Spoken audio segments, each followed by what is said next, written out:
Alright guys, so I've been teaching this for a long time, whether it's somebody just starting to get into the pentatonic, getting into guitar solos, even a very, very beginner who does not know the pentatonic scale, to somebody, more advanced doing modes, it's always the same problem, and that is the core, which is rhythm. You want to build your melodies, your guitar solos, your improvisational skills off of rhythm and not off of notes, and I'm going to show you an example of what I get.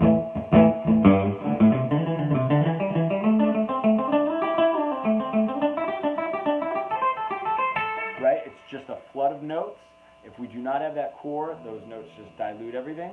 So before we get there, we want to develop our rhythmic muscle. So this is what I have my students do. Now, we can do something a little easier if you're a beginner, a little bit more advanced if you're more advanced. I'm just showing you an example of what I'm doing. I want you guys to come up with your own. But when I'm sitting in a lesson, and I'll have a metronome going, and I'll say, I just want you to tap out a rhythm. I don't even want you to play anything. You'd be surprised at how many of my students tap out a simple rhythm and they can't repeat it over and over. That is insane to me. It's almost elementary school-ish, right? But we do not take that concept into our guitar solos. We don't. We bypass it. We think it has to be more complicated. So I'll get something like this. Nice and easy. Now everybody can tap that, right? Now, if we're using our pentatonic, I'm using my A pentatonic, so I'll have them say, all right, now that you have that, let's add just one note to it. That's it, right? So we have...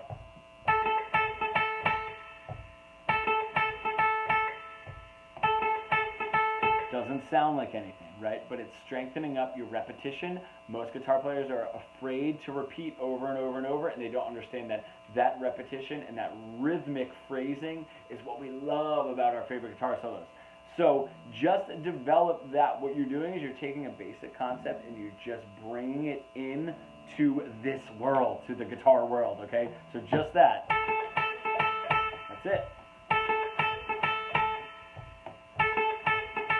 Now, we're going to add the next note of the pentatonic. I'll just have them add the 8. So now we're on the 5 in the bottom string, and then we're going to add 8, and then mixing and matching. So I'll just have them go, if they're a beginner, that's it. Now, for sake of repetition,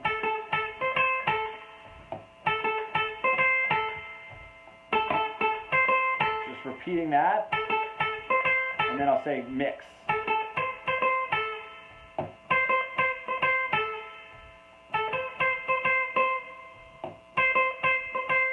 Now, we can add the next note, 8th fret on the 2nd string, all right? This is going to give you a few more options now.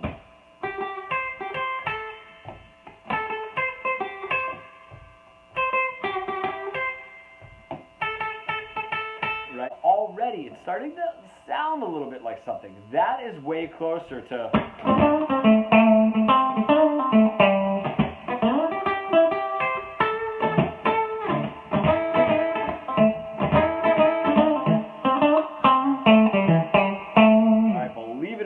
and I tried to kind of get all over the fretboard there.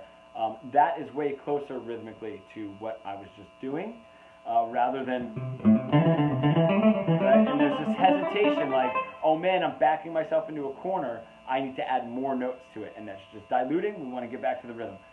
Now you guys over here, the more advanced students, you're going to add some cool stuff like bends, some slides, little things like that, just to spice it up a little bit more.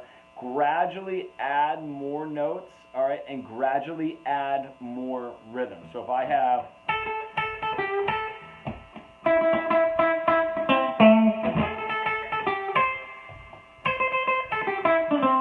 right, you're kind of going back and forth, you're kind of doing an A rhythm and a B rhythm. And then for you guys that are beginner, just stick with what's comfortable. Now, I wanted this to be interactive. I want you guys, if you need to, take some video, DM me, show me some examples. If you have any questions, let me know. Awesome. Thank you guys.